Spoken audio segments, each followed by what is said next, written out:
Hey, it's Marthea Pitts, the MSW coach, and I am back for another episode of my podcast, Micro Social Work Your Way. Oh, let me set my timer. I'm giving myself a specific amount of time because I want to go and watch one of my favorite live cruise shows on YouTube that starts in a few minutes. Well, starts at 5 rather. But I want to talk about this thing, right? And so I have a little sketch of what I want to talk about, but not a full-blown outline. So let's consider this as a let's chat, but it's a real situation. So my question to you is, how do you know when it's time? Oh, let me introduce myself. I always forget to do the thing. Hey, my name is Marthea Pitts. I'm a three-time award-winning workforce development career counselor, and I help macro social workers and change makers get more impactful roles to scale their impact, to also scale their salaries. I have a group career coaching program called a Micro to Macro Career Accelerator, where I teach social workers and macro social workers and change makers from other professions everything they need to do, from getting clarity around what they want their work to look like, to finding the actual macro jobs they want, applying for them, writing their resume, interviewing for them, and planning for their next jobs after that. I teach you everything there is for you to know and more inside of my group career coaching program called a Micro to Macro Career Accelerator. And if you want to learn more about that or learn more about what are macro social work roles or change making jobs, what does that look like? What is the job titles, Marthea? What are the salary earning potentials? If you are someone who just knows, like, I just want to have more purpose behind my career, I want to do large scale work to make the world a little bit better for the people to come after me, then click the link down in my episode show notes and visit macroandpaid.com and get my free e-course. It is my gift, my labor of love to you to teach you everything there is for you to know about macro jobs. I talk about settings, organization types where macro work occurs, job titles, salary ranges, scopes of work, all of the things is a great starting point. So grab that free e-course. So let's get into it. It's a let's chat. It's Sunday afternoon. We're getting ready for the new week ahead. Well, it's already technically the week. But let's have a let's chat conversation. So my question for you today is, how do you know when it's time to move on? All right. So when I originally was asking myself this question, I was thinking more so in the sense of personal relationships, right? But like I always tell you all, you can't talk about your personal and not talk about your professional life. You can't talk about your professional life and not talk about your personal life. As much as we would like to believe that it is all separate, it really isn't, because the quality of your personal life is if you're when your main source of income is your job, or when your only source of income is your job. The quality of your personal life is significantly impacted by the quality of your professional life. So a simple as an explanation or example of that is, if you're not making enough money in your professional life, or if you work a job where you are under the leadership of a toxic supervisor, a dictatorship is what I wanted to say. If you are under the leadership of a toxic supervisor, that's going to impact how you show up in your personal life. I always use the extreme but very real example of, if you are dealing with a toxic work environment or you're stressed out from not making enough money, how that shows up in your personal life is you will come home and kick the dog and kick the cat and yell at your kids and yell at your partner and lock yourself in the bedroom or the bathroom to escape. You will spend your night drinking your nights away, drinking wine and whatever other things that you do, because your professional life is not where it should be to then help you show up better in your personal life. So as much as we like to pretend and talking like very like what if situations, having a well balanced life and personal life, professional life and personal life really truly is only afforded to people who are who have the ability, or who are fortunately in jobs that are not low quality, what I call high quality jobs, high paying jobs, jobs where you can make your own schedule, where you're making more than enough money and you're not stressed out about bills. You have your bills on auto pay, right? Those are two very different worlds. And I honestly know both of those worlds because I worked before becoming a macro social worker in very low quality, low paying jobs where because of my job, my professional life, my personal life was just horrible, right? And so the question is, how do you know when it's time to move on? Right. So depending on where you are in your life situation right now, this could be a personal relationship, it can be a romantic relationship, or it can be your professional relationships. Let's say your job, right? How do you know when it's time to move on? How do you know when people, places, or things are no longer serving you?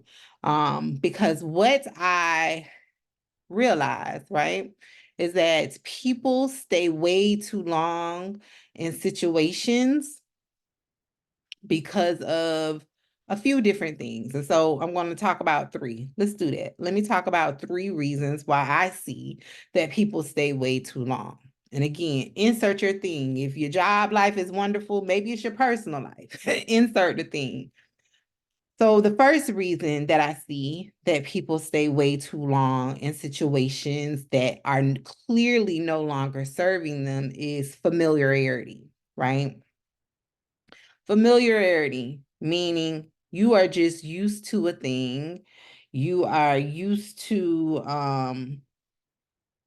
like I always say with social workers, you all do your work so well that you do it without thinking. You do it like you breathe air, right? So, and that is ultimately what makes it so hard for you all to translate or translate, like how you all like to explain, to translate your experiences to non-social work employers is because you don't understand, you don't even like think about what you're doing, which also shows up in other ways too, where you severely undervalue your experience, your skills, and your education because it's just so natural. You do it without thinking that you don't think that it's worth anything, right? But that's a whole nother conversation where I do a lot of work around that and helping social workers uncover their valuable experiences inside of my career coaching program. But for the sake of this conversation, familiarity. Y'all know I love a good definition. Let's look at the definition of familiarity, right? And just for those who are new here, the reason I am always pulling up a definition is because I have been in rooms with key stakeholder groups, people who, create laws, policies, govern your local social service agencies. And we're talking about one thing that has a clearly different definition, and they're somewhere else with their own definition. So I always start a conversation with being clear about what we are talking about. So I have no problem Googling a definition. So familiarity is defined just by the Oxford languages Google first definition. Normally I like to look at 4 or 5 different definitions to find what I like, but we'll just take this first one for the sake of time. It's defined as the quality of being well known, recognizability based on long or close association. Okay, I gotta look up another definition. The meaning of familiarity is the quality or state of being familiar. Okay, we understand that, Miriam. Familiarity, a good knowledge of something or the fact that you know it so well. This is Cambridge. Let me open this up. So Cambridge Dictionary defines it as a good knowledge of something or the fact that you know it so well. Familiarity with Ellen's familiarity with pop music is astonishing. I love the familiarity of my old chair. That's how they're using it in a sentence, right? So it's because you know the thing, right? I heard someone say the other day, and y'all know I'm not great with quotes, but it was something along the lines of like, you stick with the devil you know rather than the one that you don't know, or something like that, right? And so ultimately what that means is you would rather stay where you are, you would rather stay with the people, places, the things that you know even though you know it's not good for you, because it's less risk associated with going out in the world and finding new people, new places, new things, and then having to navigate learning them and all, and maybe end up with something way worse or worser. Shout out to Future, in the words of my favorite YouTuber who loves to quote Future, right? Instead of trading what's not so good for something that could be way worse, right? And so familiarity may be a reason why you are staying too long in that job, right? That when you go home every day and have to drink a glass of wine, and I'm not talking about a little glass filled up to the top.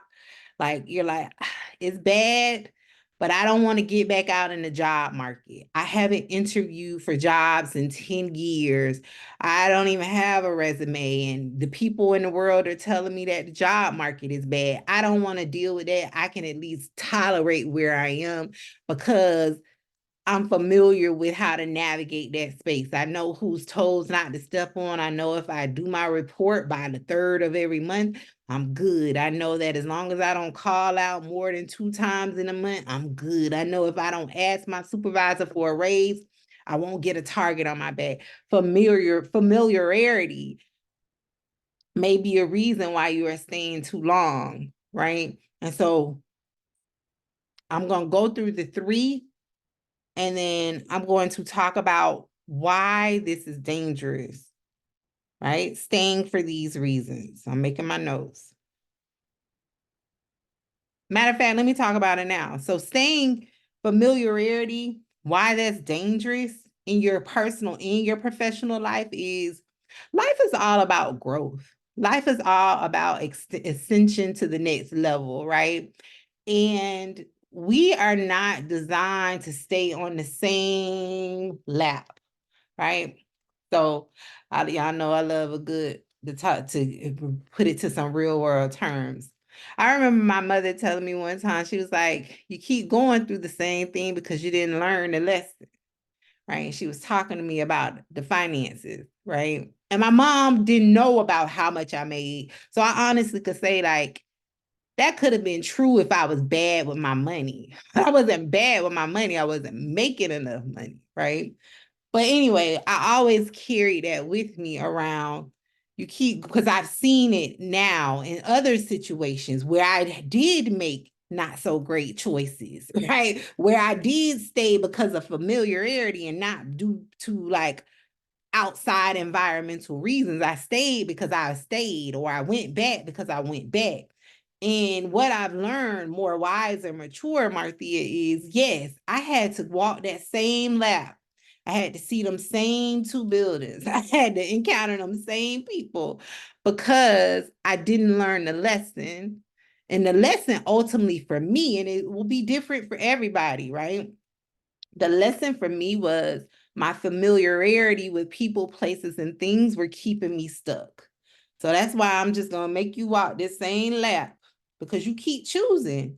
You've had multiple opportunities to exit the lap and go to a more advanced lap, right? But you chose to stay. Your familiarity kept you stuck. So the danger in that is because the danger in that comes into play because you never advance any further than your current level, right? You could dream about doing big things, having big things, but it's like you never can get to it because your familiarity is keeping you from taking the step, the risk, right? It's keeping you from pushing through the fear to get to the next level, right? So familiarity is dangerous because it will keep you in the same cycle, year after year, year after year. Just change out the people, just change out the places, but it's the same dynamics, right? A good real world example is you go from one case management to the job. It's a different population, it's a different supervisor, it's a different organization, but it's the same set of issues. You're dealing with a toxic supervisor. You're dealing with clients, and you're like, I really don't like y'all, but I gotta serve you, right? You're not being paid enough. It's because that familiarity of Case management land is keeping you stuck. It's keeping you from applying to jobs with a scary job title. It's keeping you from applying for jobs where you don't have to work with people every day because you feel like you can't get the job, right? Or your career confidence is really low. So familiarity is dangerous. Let's move on. The second way, a second reason why I see, again, people staying way too long is comfort, right? So we know as social workers, case managers, helping professionals, direct service professionals, you could be in a completely different, unrelated field, but if you serve the people, right? I'm talking about you. Comfort comes into play where, let's say you have a job and you're not being paid money, it's low pay and it's low quality, but what you like is the fact that I get to make my own schedule. I get to make my own schedule. I get to come in when I want to come in. I get to leave when I want to leave, right? So comfort, right? Or let's say you like the fact that your supervisor lets you have free reign of the program. They're in a completely different site, maybe like, far, far removed from where you are. They give you free reign of the thing. There's no one breathing down your back and all of the things. But your comfort, right? Your comfort in that role is keeping you stuck because you're not making enough money. You're not making enough money and it's low quality work, meaning you have to work 24/7. You have to be on call. You have to go out in a snowstorm, in a hurricane. You have to be the bad guy in a lot of situations. We know as the frontline workers, you are the one that has to have the hard conversations. You're having to terminate people from services and you just don't like it, right? So comfort, your comfort of, but I get to make my own schedule. I get to come in when I want to come in. Yeah, I can't afford all of my bills, but I'm comfortable, right? I could move when I want to move. I could maybe do my schoolwork on the clock. I can maybe leave to go to class. I can leave to come back. Like those things are comfort and it's keeping you in that situation way too long because the goal in your professional life should be to make more money, especially when you are not making enough. So yeah, you're comfortable, but you have to go and work 2, 3 side hustles and have 4 and 5 other jobs, 2 and 3 other jobs, right? Or you have to stay longer and pick up extra shifts to make up for the money that you're missing out on. And it's like your comfort got you stuck. Your comfort got you staying in a situation way too long, right? So that's the second way. The second way is convenience. So again, my question was, how do you know when it's time to move on from people, places, or things that no longer serve you? And I'm breaking down now 3 ways where I see 3 reasons why I see people stay way too long with people, places, and things that no longer serve them. Convenience, right? So an example of convenience is, again, let me look up the definition of that one. Convenience.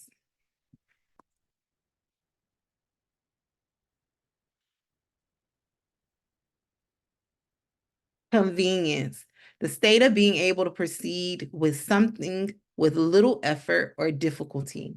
So convenience is in your job where it's like you can create new programs, you can create your own service schedule or like calendar when you see your clients.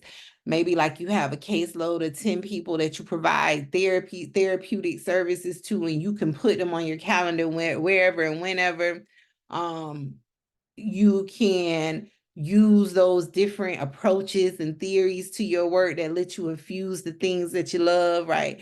Convenience. And you could do it with little to low barrier of like resistance from leadership. Convenience could also be like, maybe my job is literally 2 minutes down the road from me, right? And so I could wake up super late. I could wake up literally at 7, I take a long time to get ready in the morning. But let's say you could wake up at 7:30 a.m.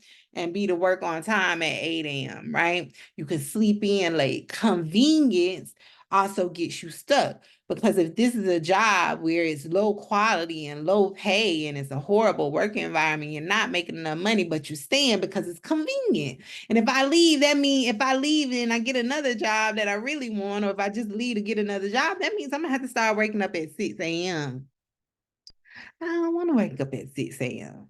Right? So you're trading off waking up at 6 a.m. to deal with a toxic supervisor, low pay, and all of the things. And it's like, I don't think that's an even trade-off, because ultimately you dealing with a toxic supervisor and low pay impacts so much more, so many more areas of your life than you waking up an hour and a half earlier to get ready and get to work, to make more money and have a better work culture, a better supervisor, a better leader. Right? So familiarity, comfort, and convenience are three reasons why I see people stay way too long in jobs, in places, in relationships with people that no longer serves them. So based on this, I encourage you today to really think about, really, when I come on here, this is homework. Because it's going to help you realize it's going to help you identify the blind spots in your career. I really encourage you to sit still today to identify what relationships, be it personal or professional, and that includes your relationship with your employer, your job, no longer serves you. And are you staying because of one of these three reasons? And if so, what can you do to change that situation? Better yet, the question would be, what is more important to you? Is it the familiarity, the comfort, or the convenience? And how does that stack up against what you say you really want, where you want a life of ease, where you want a job that you don't have to cry going to and coming home from? You want to be able to put your bills on auto pay. What are you willing to change out to get what you want? Right? Because you're going to have to put that on paper to let that start being your motivator to make you push through whatever the thing is that's keeping you there. Right? Yes, I get to make my own schedule. Comfort. Yes, it's 2 minutes up the road for me. Convenience. Yes, I know how to do it and I ain't got to learn nothing. I can just do it. It's so easy. I get the work done in 30 minutes and then I'm doing what I want to do for the next 7 hours. Familiarity. But what are you losing on the other side of your life? So I want you to really look at your life from a full total view to figure out, is you staying worth it? And I'm gonna give this example and then I'm gonna wrap up.